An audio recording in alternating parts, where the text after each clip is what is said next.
our back. Okay, right underneath the arms like we normally do. And then what we're going to do is, this is a brand new sequence that I'm working on, so we're kind of experimenting. Yeah. So we want to put both feet in the double leg loops in front of us. And then we're just going to hang our hips, and we'll really feel the difference. What happens is as we drop our hips, we're rotating an inner spiral with the legs. So the sacrum is spreading, and it just feels really different on the lower back, right?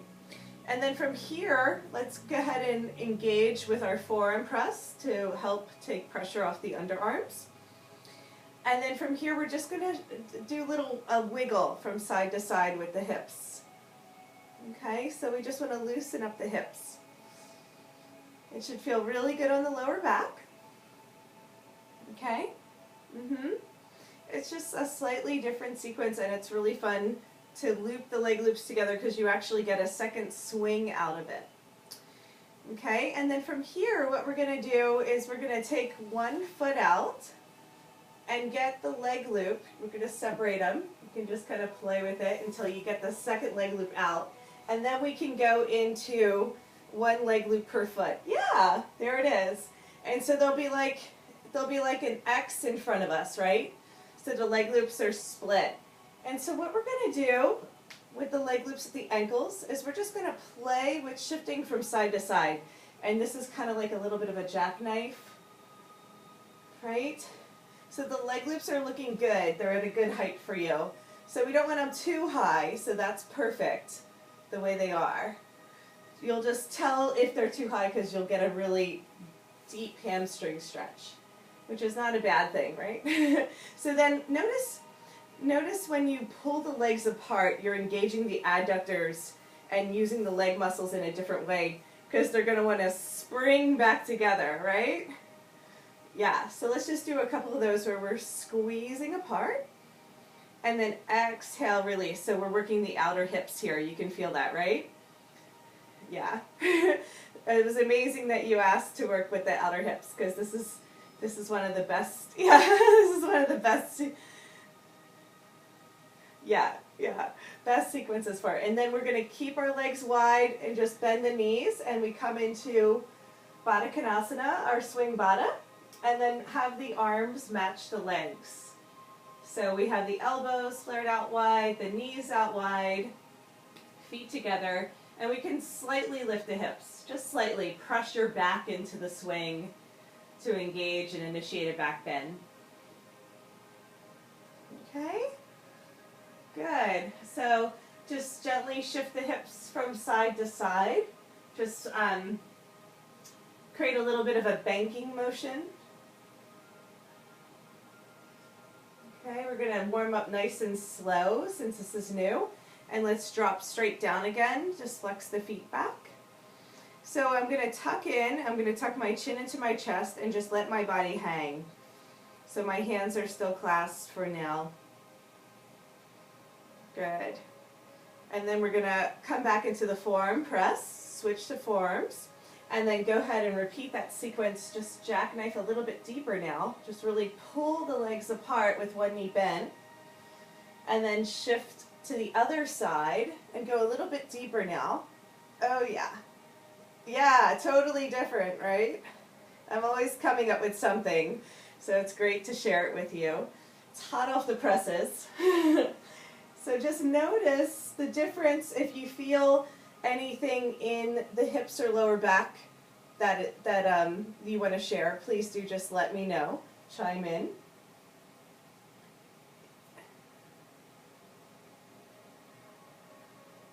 That's right.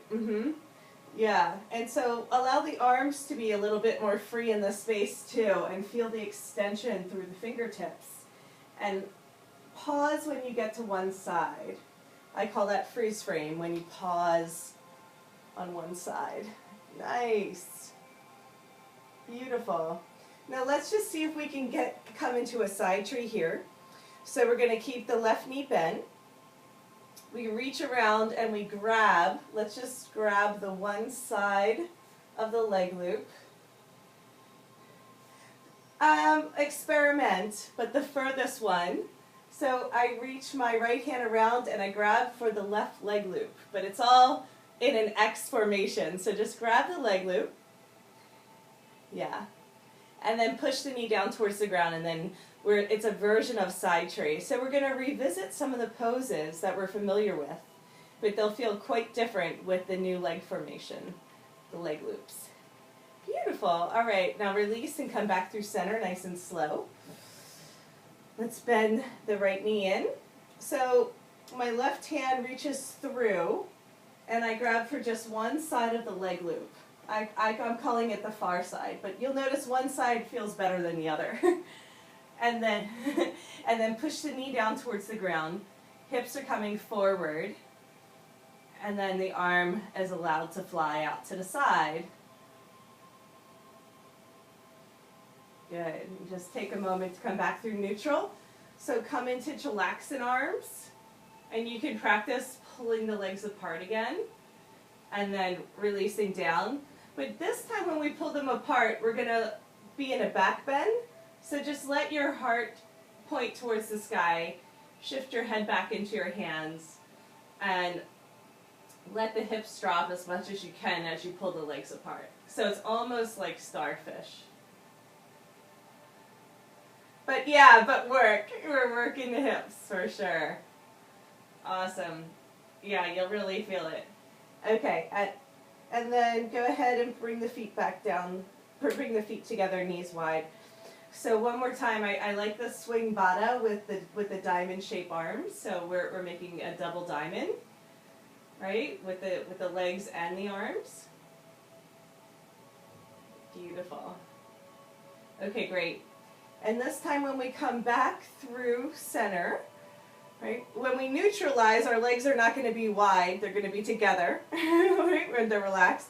And then when we bend the knees, you're just going to let it slide up into the back for chillaxin.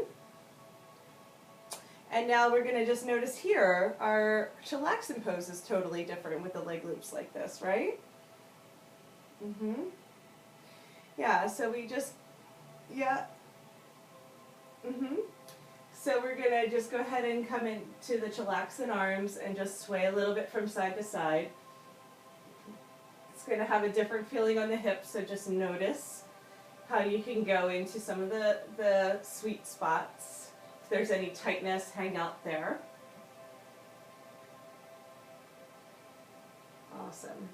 Now let's go through a little bit of our chillaxin flow that we're familiar with. We're going to inhale and open up the arms to a T. We're going to exhale and wrap our arms around and tuck for our floating child's pose. In the floating child's, just notice the knees squeezing together, round the back, drop the hips, spread the sacrum. And now we're going to inhale and blossom. So now we come into our star, right? So long arms, long legs, heart up towards the sky, hips stay heavy. And then exhale again, come into the floating child's, round in. Really good. Inhale, blossom for star. So a little bit more engagement through the legs because we're squeezing them apart. Yeah, and then exhale, come on back in. Okay, so we're going to move on from there. So let's go ahead and just straighten the legs. Bring the hands to prayer, right? We're going to come into our reverse namaste, so press the hips up and lean back. Really good. Okay, from here, let's go ahead and hold on to the swing and move into ladle. So these feel kind of similar, a little bit different. But what I notice is when I bend my knees and reach back for my feet, bow is way more intense because it's squeezing the knees together and keeping the alignment, right? So I find that the bow is a little bit more intense of a back bend, which for those who are wanting to go deeper and more advanced, this is great for them because it's holding the hips in alignment with the knees. Do you feel what I'm talking about? Okay. Great. Now release the feet. Reach up for the swing. Come back to sit. Now we're going to change it up a little bit from what we normally do. We're going to come into the high diver. So we're going to pull the leg loops up, right? So you pull them up, and it's going to be a little intense on the private parts. But then we're going to come forward if you can get them into a good spot. It's like a fanny pack, I know. You gotta just work it until you get... Yeah, you can sit in it. So come forward into your high diver. I know, be careful. You gotta get it into the right spot. Not so much for the man, yeah, not so much. We'll change it up for that. But then we're special. We get to do the special. Okay, good. And then from here, what I like to do is I actually like to bend the knees and see if you can grab for the feet. You have to balance. So if you can get the leg loops to stay up, you can come into a bow here as well. Oh, you did it. Good. Now keep leaning the chest forward a little bit more. Lean forward. Yes, not the head, the chest.